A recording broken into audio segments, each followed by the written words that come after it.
हाँ, hello students. ये हमारा इलेक्ट्रोस्टैटिक्स का लेक्चर नंबर 8 है। इसमें आज हम इलेक्ट्रिक फील्ड लाइंस का डिस्कशन करेंगे। ठीक, जो इलेक्ट्रिक फील्ड जो है वो आपको दो तरह से डिफाइन किया जाता है फील्ड को।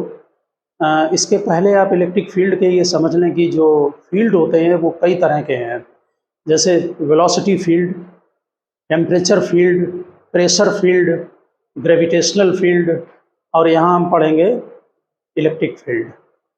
फील्ड जो होता है वो स्केलर और वेक्टर दोनों तरह के हैं, और कंजर्वेटिव और नॉन कंजर्वेटिव भी दो टाइप्स हैं। जैसे प्रेशर फील्ड है, टेम्परेचर फील्ड है, ये स्केलर फील्ड हैं, नेचुरल है कि ये स्केलर क्वांटिटी हैं। ग्रेविटेशनल फील्ड है और इलेक्ट्रोस्टैटिक फील्ड है, ये वेक्टर फील्ड हैं आपका। ठीक है, और वेलोसिटी फील्ड भी वेक्टर फील्ड है। और दूसरी डिफिनीशन कंजर्वेटिव और नॉन कंजर्वेटिव के भी देते हैं। ठीक है ना। कंजर्वेटिव जो फील्ड होता है उसमें किसी, जैसे मान लीजिए ग्रेविटेशनल है तो हम चार्ज मास को मूव कराते हैं, मास को, और अगर इलेक्ट्रिक फील्ड है तो चार्ज को मूव कराते हैं। ठीक है, तो वहाँ पर जो ग्रेविटेशनल था वहाँ डिफिनीशन में फोर्स पर यूनिट मास लेते थे, यहाँ पर फोर्स पर यूनिट चार्ज लेते हैं। तो पहले हम फील्ड की एक जनरलाइज्ड डिफिनीशन आपको लिखाते हैं कि जो सभी में एप्लीकेबल होगी। तो आप हेडिंग डालें, थ्योरेटिकल टॉपिक है थोड़ा, इलेक्ट्रिक फील्ड, और लिखें वहाँ पर, field is any physical quantity which takes, field is any physical quantity which takes on different value at different point in space as temperature field, comma, velocity field, electric field, etc. यानी कि field एक ऐसी quantity है जिसकी space में value different point पर different होगी। Okay, जो जनरल डेफिनेशन दी जाती है। ठीक है, अब जो फील्ड है आपका, हम यहाँ जो स्टडी करेंगे वो इलेक्ट्रिक फील्ड की। तो आप नेक्स्ट हेडिंग, हमने जो डेफिनेशन लिखाई है वो फील्ड की जनरल डेफिनेशन है। अब आप इलेक्ट्रिक फील्ड की डेफिनेशन लिखें, लिखिए the space surrounding an electric charge Q in which another charge Q naught experience a force of attraction or repulsion is called electric field of charge Q, is called electric field of charge Q. The charge Q is called source charge. Charge Q is called source charge, and Q naught is called test charge, and Q naught is called test charge. देखिए, जैसे ये charge Q है, पहली बात तो ये समझ लें कि इस चार्ज Q के रीजन में आसपास अगर हम कोई दूसरा चार्ज यहाँ रखते हैं तो ये फोर्स एक्सपीरियंस करता है, और ये फोर्स एट ए डिस्टेंस है। इसका मीनिंग है कि ये चार्ज अपने आसपास विसिडिटी में, अपने रीजन में फील्ड क्रिएट करेगा। ठीक, जैसे ये एक बॉडी है और आपकी दूसरी बॉडी हम यहाँ रखते हैं, मान लीजिए दोनों में पॉजिटिव है, आप जानते हैं कि इसमें रिपल्सन लगेगा। ये बॉडी इसको रिपेल करेगी और फर्स्ट बॉडी सेकंड को करेगी, सेकंड फर्स्ट को करेगी। तो यहाँ बीच में कुछ क्रिएट हुआ है जिसकी वजह से यहाँ रिपल्सन हो रहा है। हम इसको नाम देते हैं कि ये फील्ड क्रिएट हुआ है। ये टॉपिक इलेक्ट्रिक का है, इसलिए इलेक्ट्रिक फील्ड। ओके, तो ये जो फोर्स लगता है कूलम्स लॉ का, हमने फर्स्ट लेक्चर में भी बोला है कि ये 2 स्टेप प्रोसेस होता है। फर्स्ट चार्ज अपना फील्ड क्रिएट करता है और दूसरे चार्ज का उस फील्ड के साथ इंटरेक्शन होता है। ओके, तो फिर ये जब चार्ज आपने यहाँ रखा तो ये जो चार्ज, इसका यहाँ पर रीजन में फील्ड क्रिएट होगा, ये फोर्स एक्सपीरियंस करता है और इसके ड्यू टू ये भी करेगा। लेकिन हमें जो चार्ज पॉइंट ए पर रखा है इसके फील्ड की स्टडी करना है। ओके, ये चार्ज जो फील्ड क्रिएट कर रहा है ये सोर्स चार्ज कहलाता है, क्योंकि ये सोर्स है, ठीक है ना। और ये हम टेस्टिंग कर रहे हैं इसलिए ये टेस्ट चार्ज। ठीक, अब जो रीजन में क्रिएट हुआ है फील्ड, इसको हम जो करेक्टराइज्ड करते हैं वो मैथमेटिकली दो फार्मूलों से और डायग्राम बनाकर भी रिप्रेजेंट करते हैं, जिन्हें हम इलेक्ट्रिक फील्ड लाइंस कहते हैं। ओके, तो लिखें नीचे, electric field is characterized by two function. हमने इलेक्ट्रिक फील्ड की डिफिनेशन आपको लिखा दी है और फील्ड की भी लिखा दी है।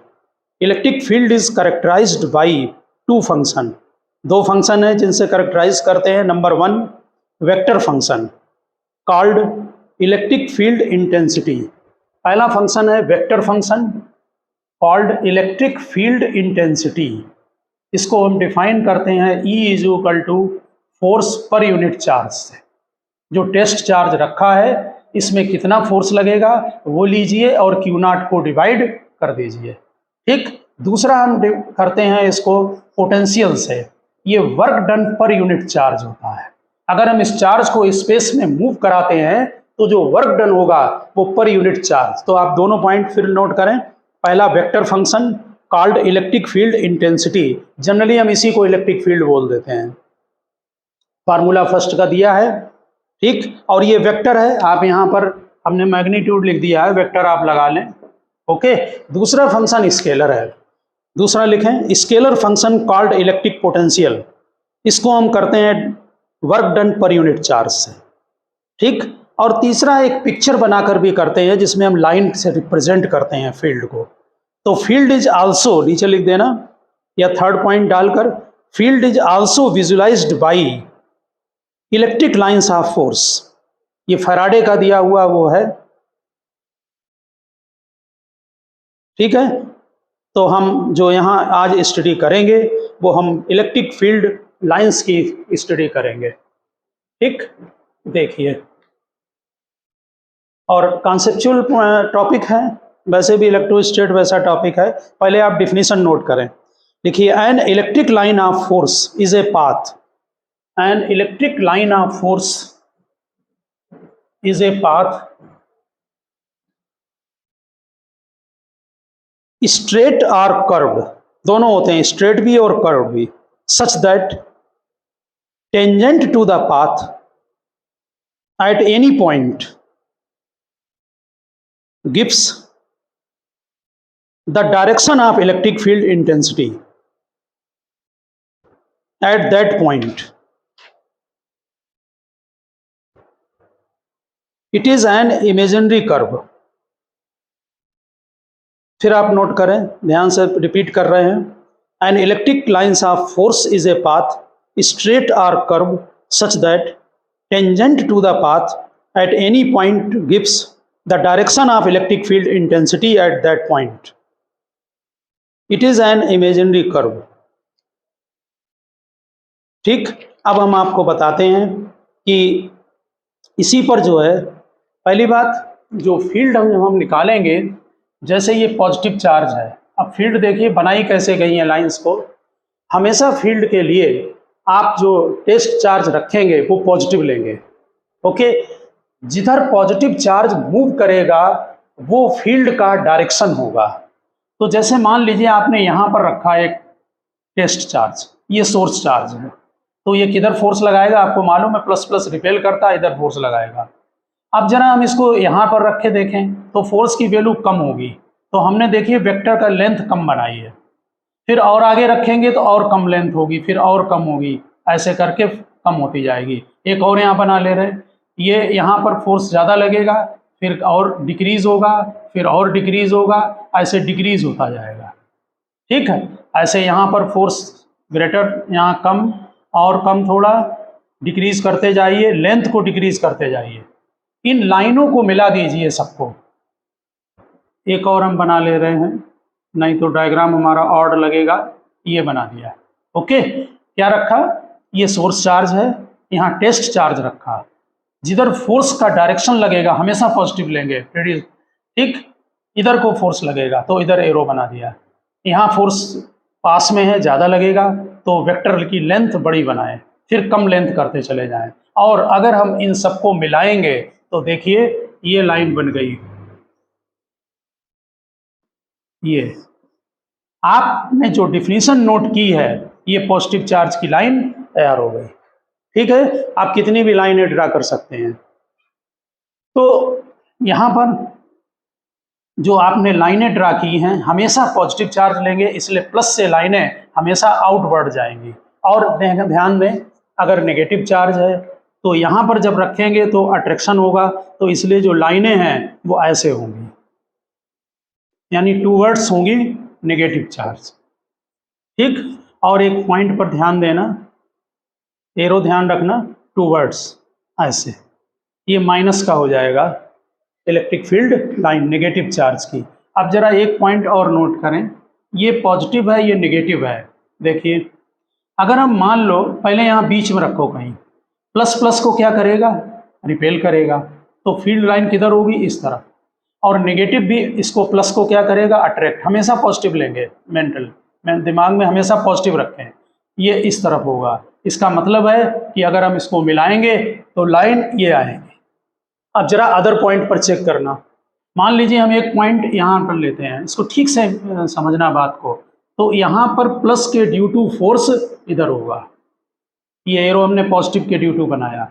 अब नेगेटिव के ड्यू टू चेक करना, इससे इधर आएगा, अट्रैक्शन होगा, इधर जाए, हमेशा पॉजिटिव लेना, अट्रैक्शन इधर आएगा। अब इन दोनों का रिजल्टेंट ये होगा, हम इसको अदर कलर से ले रहे हैं, ये रिजल्टेंट आएगा, इन दोनों का जो रिजल्टेंट है वो ये बना। आप एक एक पॉइंट को चेक कर लीजिए, अगर हम उन पॉइंट को रिजल्टेंट के डायरेक्शन में मिलाते जाएं तो ऐसे इलेक्ट्रिक फील्ड लाइंस बनेंगी जो हमने ये ब्लू कलर से बनाई है। ठीक, आप कहीं पर भी चेक कर लें, देखिए थोड़ा डायग्राम कॉम्प्लिकेटेड होगा, हम यहाँ बना रहे, देखिए हम यहाँ पर चेक कर रहे हैं, इस पॉइंट पर प्लस के ड्यू टू फोर्स इधर लगेगा, माइनस के ड्यू टू फोर्स यहाँ पर इधर लगेगा, प्लस रखें यहाँ पर हमेशा पॉजिटिव। इन दोनों का रिजल्टेंट इसके टेंजेंट के अलॉन्ग होगा। ये इलेक्ट्रिक फील्ड हमने E1 लिखा, ये E2 लिखा, और ये नेट इलेक्ट्रिक फील्ड।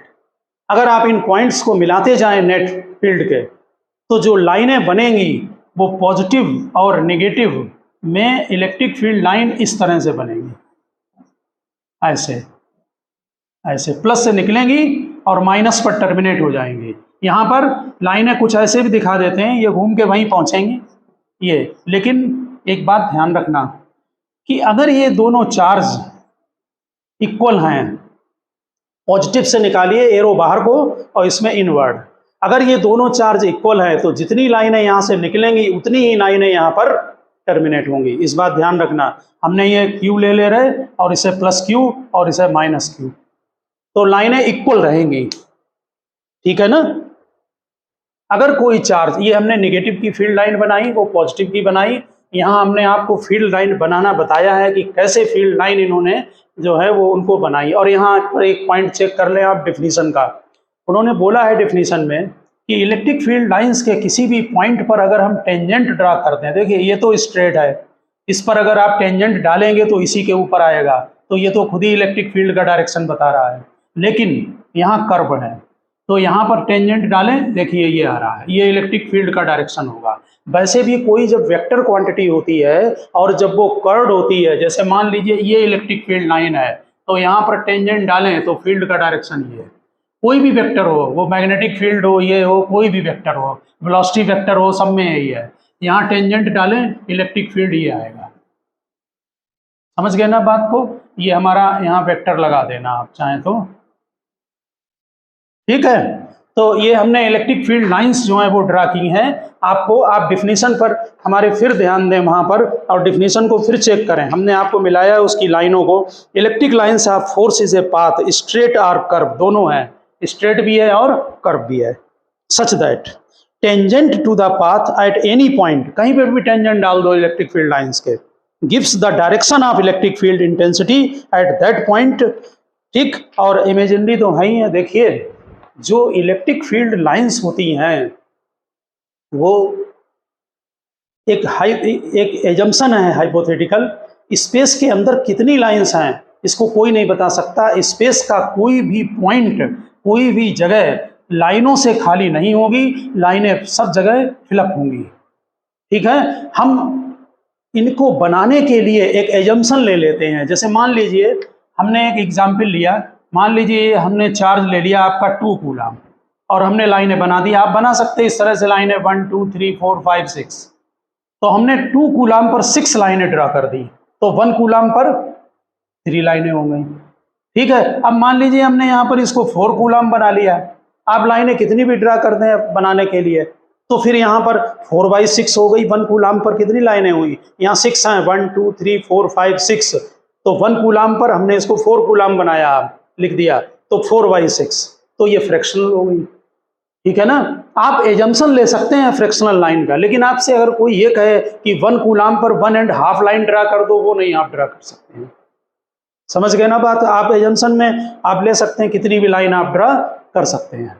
ठीक है ना, तो आप लाइन की जो इलेक्ट्रिक फील्ड लाइंस की जो डेफिनेशन है उसको यहाँ पर हमने मैच करके दिखा दिया है। आप अगर एक चार्ज पॉजिटिव है और दूसरा चार्ज भी पॉजिटिव है, बाद में कुछ और भी लाइनें ड्रा कराई जाएंगी, कॉन्सेप्चुअल पॉइंट है। मान लीजिए ये दोनों चार्ज पॉजिटिव है, आप यहाँ पर ड्रा करके देखें लाइनों को, क्योंकि इनमें दोनों में क्या होगा, रिपल्सन होगा। तो ऐसी सिचुएशन में जो इलेक्ट्रिक फील्ड लाइंस होंगी पॉजिटिव की, वो ऐसे जाएंगी बॉडी पर, ऐसे अवे फ्रॉम द बॉडी होंगी, क्योंकि रिपेल हो रही हैं, ये ऐसे ये जाएंगी इलेक्ट्रिक फील्ड में ऐसे। आप कहीं भी वेक्टर मिला के, यहाँ जब दोनों चार्ज पॉजिटिव होंगे या दोनों चार्ज नेगेटिव होंगे, जो रिपल्सन होगा, बीच में एक ऐसा पॉइंट जरूर होगा जहां पर नेट फील्ड 0 हो। आपने कूलम्स ला के क्वेश्चन लगाए हैं और वहां पर निकाला है कि नेट फोर्स 0 हो, फील्ड 0 तो फोर्स 0। ठीक है ना, तो जो नंबर ऑफ जो लाइनें हैं वो ध्यान रखना। अगर इक्वल चार्ज हैं तो फिर इक्वल लाइन निकालें। अगर आप कंपैरेटिवली साथ साथ ड्रा कर रहे हैं, अगर पॉजिटिव नेगेटिव हैं, तब तो आपको ध्यान रखना ही पड़ेगा। ठीक है ना, और जैसे मान लीजिए आपने ये 10 कूलम चार्ज ले लिया और ये -5 कूलम का चार्ज ले रहा है, ये दूसरा चार्ज रख दिया नेगेटिव। तो अगर 1 कूलम पर आपने 1 लाइन एजम्पशन ली है, तो फिर नेचुरल है कि यहाँ से जो 5 लाइनें जाएंगी वो तो आप यहाँ पर टर्मिनेट करा दें। देखिए कितनी हो गई, 4 और ये 5। लेकिन इससे यह 5 लाइनें आप इधर ड्रा करें, फिर यहाँ सारी लाइनें यहाँ टर्मिनेट नहीं होंगी, ये यहाँ से ऐसे निकाल दें। 1 2 3 4 5 6 7 8 9 10 10 हमने बना लिया। इसका मतलब हमने 1 कूलम पर 1 लाइन का एजम्पशन लिया है। ओके, तो ये ध्यान रखना, अगर ये चार्ज हैवी है और ये चार्ज कम है तो सारी लाइनें यहाँ टर्मिनेट नहीं करें। जो पॉजिटिव होता है वो अपना नेगेटिव, जहाँ आप रूम में या जहाँ भी रखेंगे, वो आसपास के रीजन में अपना नेगेटिव बना लेगा और पॉजिटिव से लाइनें निकलकर नेगेटिव पर ऑटोमेटिक टर्मिनेट हो जाएंगी। ओके, अब हम इनकी जो है वो जो इलेक्ट्रिक फील्ड लाइंस हैं, इनकी कुछ प्रॉपर्टीज का डिस्कशन करेंगे। तो आप फर्स्ट प्रॉपर्टी नोट करें, जो कि बड़ा फेमिलियर प्रॉपर्टी है। No 2 electric lines of force can intersect each other. No two electric lines of force intersect each other. Generally books में यही आपको फर्स्ट प्रॉपर्टी दे रखते हैं। 2 लाइनें कभी कट नहीं कर सकती हैं। ठीक, लॉजिक भी बोर्ड में पूछ लेते हैं, इसलिए लॉजिक भी लिख दें, वो यहाँ पर पहले समझ लें आप।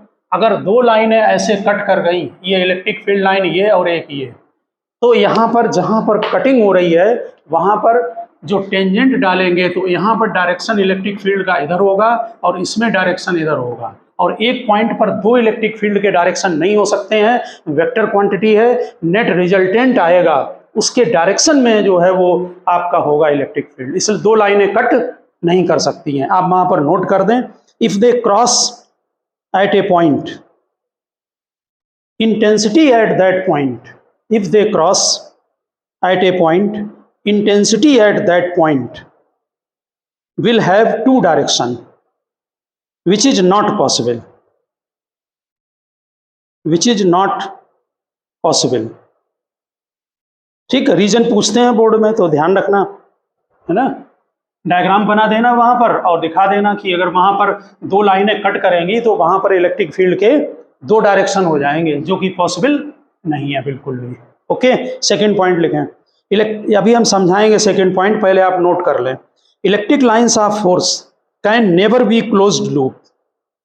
Electric lines of force can never be closed loop.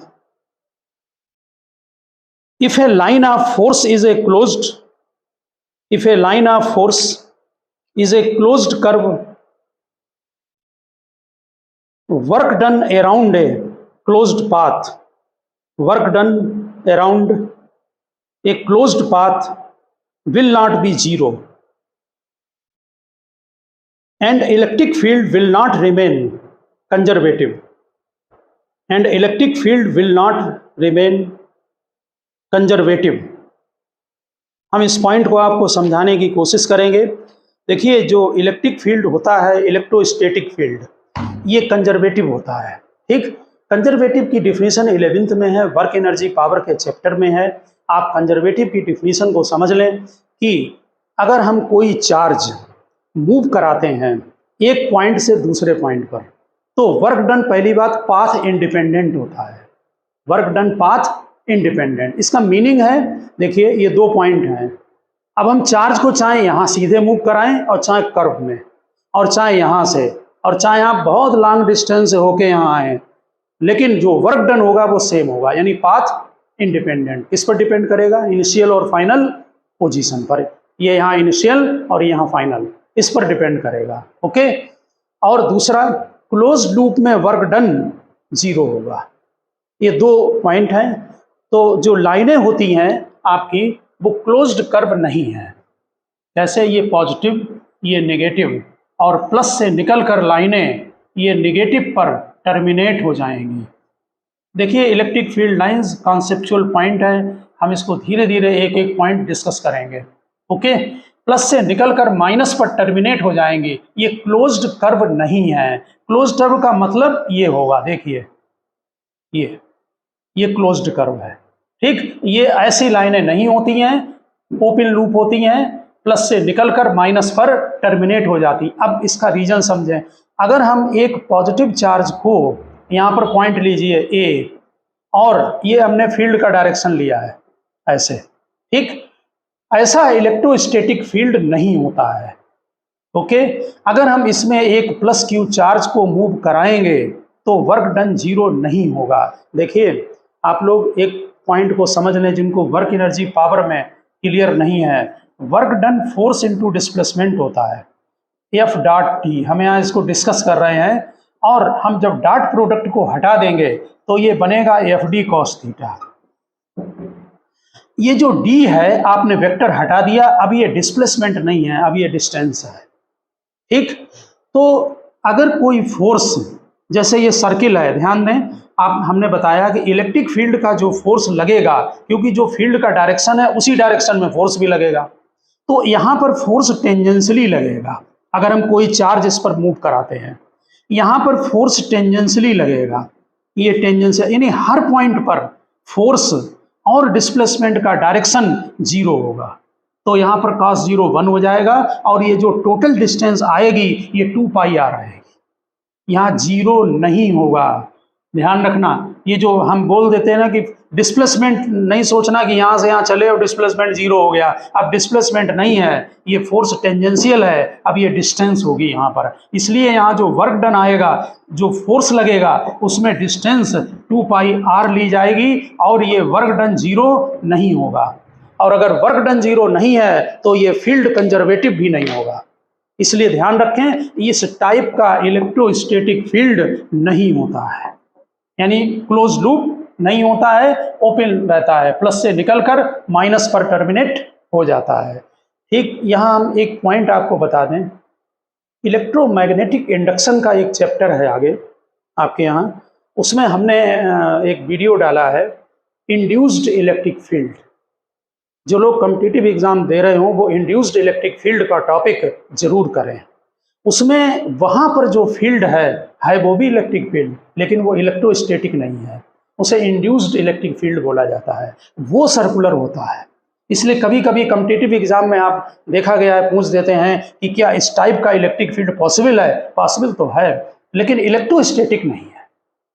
यानी इलेक्ट्रिकल के दो फील्ड हैं, एक इलेक्ट्रोस्टैटिक फील्ड है और दूसरा इंड्यूस्ड इलेक्ट्रिक फील्ड है। वो इंड्यूस्ड इलेक्ट्रिक फील्ड का टॉपिक यहाँ नहीं है, यहाँ वो समझ में भी नहीं आएगा। इसलिए आप इलेक्ट्रोमैग्नेटिक इंडक्शन EMI करें और उसके लेक्चर पर जाएं, वहाँ इंड्यूस्ड इलेक्ट्रिक फील्ड का टॉपिक है। ओके, अब हम यहाँ पर आपको समझाते हैं ऊपर वाले में कि कैसे हम एक चार्ज को अगर मूव कराएं तो उसका जो वर्क डन है वो क्यों जीरो होता है। देखिए, हम एक चार्ज को ये मूव करा रहे हैं सर्किल में ऐसे, ठीक, ऐसे मूव करा रहे हैं, ये प्लस क्यू चार्ज को यहाँ मूव कराएंगे और यहाँ क्यू नॉट ले रहे हैं जो मूव कराने वाला, इसे प्लस क्यू ले लिया, ये माइनस क्यू ले लिया। ओके, तो देखिए जब हम फील्ड के डायरेक्शन में जाएंगे तो फोर्स भी इधर होगा, डिस्प्लेसमेंट भी इधर होगा, तो वर्क डन पॉजिटिव होता है।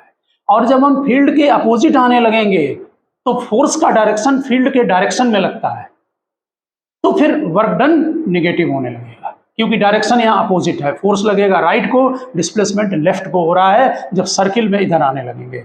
तो हाफ पोर्शन में वर्क डन पॉजिटिव होगा और हाफ पोर्शन में वर्क डन नेगेटिव होगा। इसलिए जो वर्क डन है वो सर्कुलर में टोटल जीरो हो जाएगा। इसलिए इलेक्ट्रोस्टैटिक फील्ड कंजर्वेटिव है, क्लोज लूप में इसमें वर्क डन जीरो होता है अगर चार्ज मूव कराएंगे। यहाँ पर आपके समझ में होगा ये बात। यहाँ पर यहाँ इस तरह का नहीं है, यहाँ जो फोर्स लग रहा है उनके डायरेक्शन अलग अलग, आधा पॉजिटिव आधा नेगेटिव, और यहाँ सीधे थीटा जीरो लगेगा पूरे में। तो इस टाइप का फील्ड, ये बार बार बोल रहे हैं, क्लोज लूप फील्ड नहीं होता है, ओपन लूप होता है। अगर क्लोज्ड होगा तो फिर वर्क डन जीरो नहीं होगा और फील्ड कंजर्वेटिव नहीं रहेगा। इलेक्ट्रोस्टैटिक फील्ड कंजर्वेटिव होता है, इसलिए वर्क डन पाथ इंडिपेंडेंट होता है और क्लोज लूप में वर्क डन जीरो होता है। क्यों होता है हमने आपको यहाँ पर ये नोट करा दिया है और ये डायग्राम भी बना लेना। इसमें ओवरऑल वर्क डन जो है आपका वो जीरो होगा। समझ गए होंगे आप बात को, ठीक। देखिए यहाँ पर हम एक पॉइंट बता दें, जैसे ये इलेक्ट्रिक फील्ड लाइंस है E और इसमें अगर हम कोई टेस्ट चार्ज Q नॉट रखते हैं तो इसमें जो फोर्स है वो आगे आएगा, वो Q नॉट E लगता है। अभी हमने डिफिनीशन आपको लिखाई है।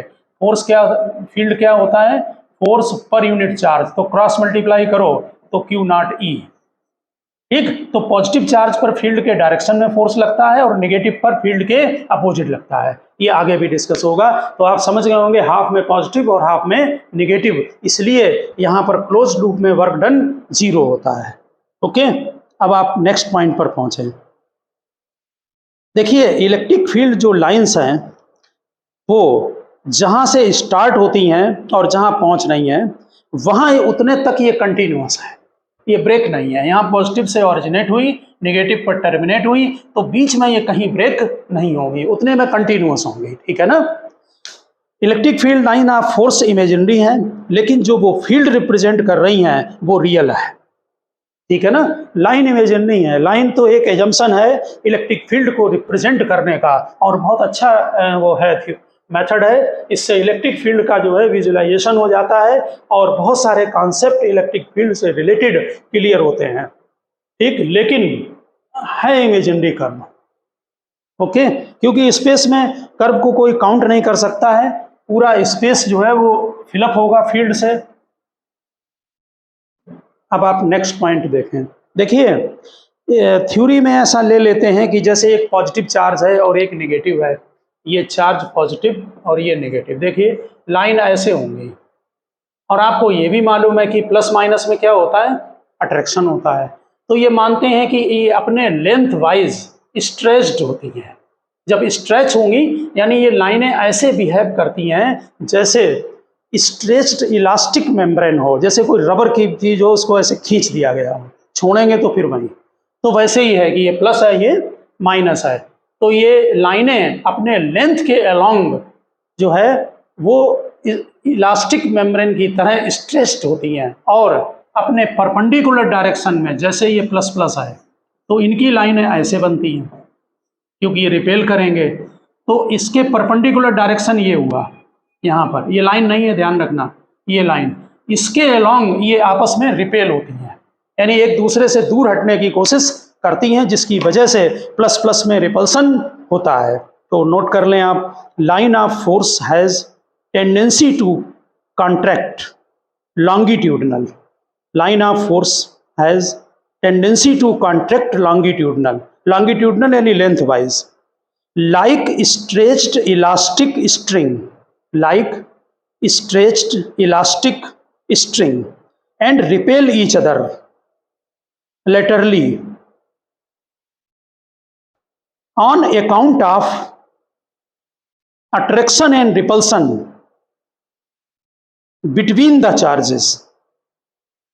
On account of attraction and repulsion between the charges, यानी लेटरली अपने 90 डिग्री के डायरेक्शन में रिपेल होती हैं और अपने लाइन के अलोंग ये स्ट्रेच्ड होती हैं इलास्टिक मेम्ब्रेन की तरह। अब आप नेक्स्ट लाइन यहाँ पर लिखें, प्रॉपर्टी, बहुत इंपॉर्टेंट प्रॉपर्टी है। नेक्स्ट देखिए, जो कोई कंडक्टर होते हैं, आपको एक बात हमने पहले बता रखी है कि जो कंडक्टर होते हैं उनमें चार्ज हमेशा सरफेस पर रहता है। चार्ज कहाँ रहता है? सरफेस पर, ठीक है, अंदर नहीं रहता चार्ज है। क्योंकि अगर आप जैसे पॉजिटिव चार्ज आपने दे दिया किसी बॉडी को और कंडक्टर में चार्ज फ्री टू मूव होता है, इसलिए वो चार्ज रिपेल होकर आउटर सरफेस पर आ जाता है, ठीक। और भी रीजन है, वो पोटेंशियल में डिस्कस होंगे, ठीक। फिलहाल यहाँ पर थोड़ा पोटेंशियल वर्ड इंक्लूड होगा, ठीक है ना, तो यहाँ समझने की आप कोशिश करें। जैसे मान लीजिए ये कोई कंडक्टर है, ठीक, कंडक्टर से जो लाइनें निकलेंगी वो हमेशा 90 डिग्री पर होंगी। इलेक्ट्रिक फील्ड लाइन कंडक्टर से ऑरिजिनेट होंगी, टर्मिनेट होंगी ऑलवेज 90 डिग्री पर, ठीक। अभी इसका स्टेटमेंट दिखाएंगे और बहुत इंपॉर्टेंट प्रॉपर्टी है। ये कंडक्टर है, ठीक, 90 से ऑरिजिनेट होंगी और 90 पर टर्मिनेट होंगी। नेचुरल हमने आउटवर्ड ले लिया है तो हमने इसमें पॉजिटिव चार्ज ले लिया है, यहाँ पर ये पॉजिटिव ले लिया। यहाँ भी होंगी, हमने थिकनेस को निगलेक्ट करके बना ले रहे हैं हम, ठीक है ना। तो हमेशा 90 पर। अब जरा बात को समझने की कोशिश करें। मान लीजिए ये कंडक्टर है आपका और इलेक्ट्रिक फील्ड लाइंस 90 पर नहीं है, ठीक, यानी ये डायग्राम सही है, ये रॉन्ग है, ये हम समझाने के लिए आपको बता रहे हैं। केवल इलेक्ट्रिक फील्ड लाइंस एज्यूम कर लीजिए कि 90 पर नहीं है। अब अगर 90 पर नहीं है तो क्या होगा? इसके दो कंपोनेंट होंगे। एक कंपोनेंट होगा इस तरफ, ये होगा ई कॉस थीटा, और ये कंपोनेंट होगा ई साइन थीटा, ठीक है ना। तो ये कंपोनेंट क्या करेगा कि जो कंडक्टर के अंदर इलेक्ट्रॉन होंगे उन पर फोर्स लगाएगा, और फोर्स लगा के क्या कर, फोर्स लगेगा उस पर, और इलेक्ट्रिक फील्ड है तो फोर्स लगेगा, तो वो इलेक्ट्रॉन मूव करने लगेंगे। इलेक्ट्रॉन अगर मूव करने लगेंगे तो मालूम क्या होगा कि इसमें ऑटोमेटिक करंट फ्लो होने लगेगी बिना किसी बैटरी के, और ये बिल्कुल पॉसिबल नहीं है, ठीक। इसका मतलब है कि इलेक्ट्रिक फील्ड लाइन का कोई भी कंपोनेंट कंडक्टर के सरफेस के अलोंग नहीं होना चाहिए। इसका मीनिंग इलेक्ट्रिक फील्ड लाइंस 90 पर ऑरिजिनेट होंगी और 90 पर टर्मिनेट होंगी, इसकी तरह। इस टाइप का फील्ड पॉसिबल नहीं है, नॉट पॉसिबल। ध्यान रखना, इस टाइप का फील्ड होगा, 90 से निकलेंगी, 90 पर टर्मिनेट, समझ गए ना। और एक बात यहाँ पर हम आगे की थ्योरी है उसको बता दें कि अगर जो कंडक्टर के सरफेस होते हैं उनका पोटेंशियल सेम होता है, करंट फ्लो होती है, ये आप भी जानते होंगे कि करंट फ्लो होती है high potential to low potential, ठीक है। और कंडक्टर का सरफेस पोटेंशियल सेम होता है, तो वह ना हाई होगा ना लो होगा, तो पोटेंशियल का डिफरेंस कितना होगा? 0 होगा। अगर यहाँ पर ऐसे करंट फ्लो होने लगी तो फिर कंडक्टर का सरफेस सेम पोटेंशियल पर नहीं रहेगा। इसको बोलते हैं इक्यू पोटेंशियल, इक्वल इक्यू पोटेंशियल, यानी कि तब ये इक्यू पोटेंशियल सरफेस नहीं होगा। इसलिए ये दो कॉन्सेप्ट हैं कि ये शो करते हैं कि इलेक्ट्रिक फील्ड लाइन कभी भी सरफेस से 90 डिग्री से हमेशा ऑरिजिनेट होगी और कोई अदर एंगल पॉसिबल नहीं है। अब जरा नोट करें और ठीक से नोट करना, electric line of force start और terminate normally on the surface of conductor, normally on the surface of conductor, when the charge on the conductor are in equilibrium, when the charge on the conductor are when the charges on the conductor are in equilibrium। ये line क्यों है, इसको समझने की कोशिश करें।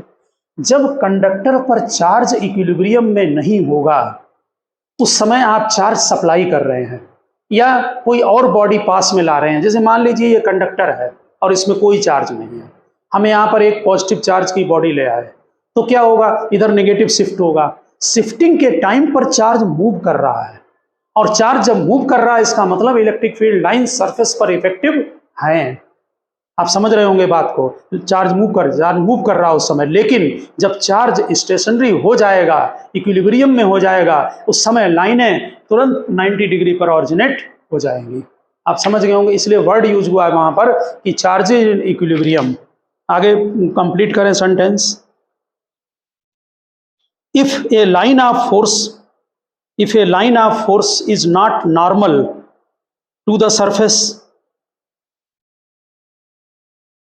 if the line of force is not normal to the surface, electric intensity will have a component, हमने component बना के दिखाया है। electric intensity will have a component along the surface of conductor, electric intensity will have a component along the surface of conductor, and hence conductor will not be equipotential, which is not possible। क्यों नहीं है possible? क्योंकि जो conductor का surface है वो हमेशा equipotential होता है। आप समझ गए ना, हमने लिखाया है लास्ट में, if the line of force is not normal to the surface of conductor, electric intensity will have component along the surface of conductor, जैसे यहाँ component करके दिखाया है, and hence conductor will not be equipotential surface, which is not possible।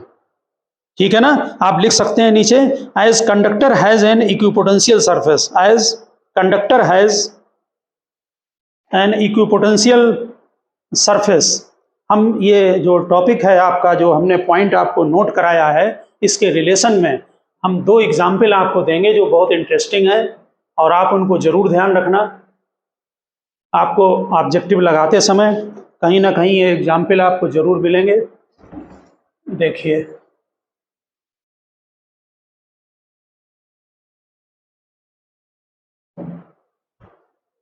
हम 2 diagram conductor के ले रहे हैं। ये एक कंडक्टिंग स्फीयर है लेकिन हॉलो है। ठीक से बात को समझ लेना। तब डायग्राम में ये हमने एक कंडक्टिंग वो लिया, इसके ठीक सेंटर पर यहाँ पर एक चार्ज रख दिया है, इसके ठीक सेंटर पर एक चार्ज प्लस क्यू रख दिया है। ओके, ये अंदर से हॉलो है और ये मटेरियल कंडक्टिंग है। अच्छी तरह से डायग्राम को समझना। और एक और यहाँ पर एक सिमिलर सरफेस बना रहे हैं, ये है। इसमें जो हमने चार्ज लिया वो सेंटर पर नहीं है, आउट ऑफ सेंटर है। इसका सेंटर ये O है, यहाँ भी सेंटर O है। इसमें चार्ज सेंटर पर है, इसमें आउट ऑफ सेंटर है। यहाँ पर लिख दे रहे external charge Q is at centre.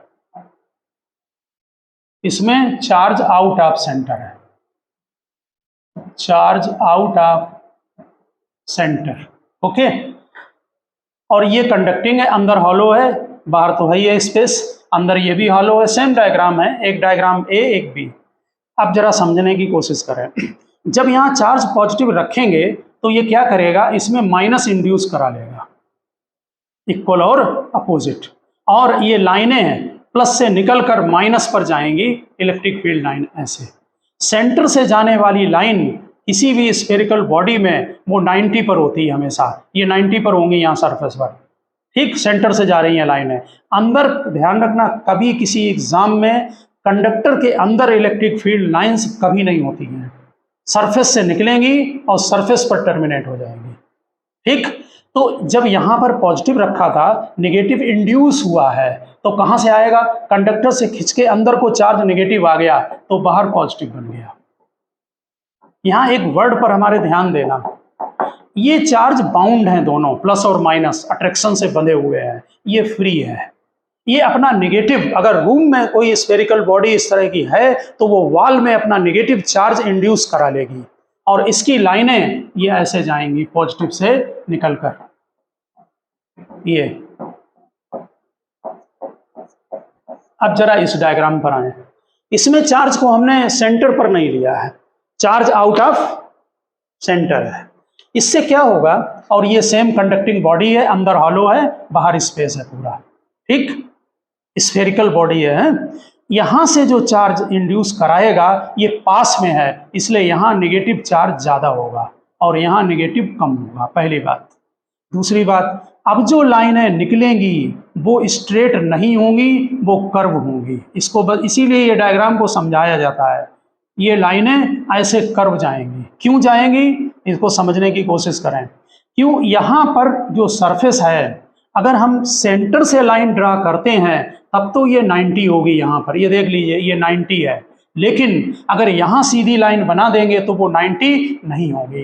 किसी भी स्फेरिकल बॉडी में जो सेंटर से लाइन जा रही है, ये सरफेस पर देखिए हमने टेंजेंट डाला और यहाँ ये 90 बनाती है, लेकिन अगर आप बीच में कहीं ऐसे लाइन बना देंगे तो फिर ये 90 नहीं होगी, ये वाली 90 होगी।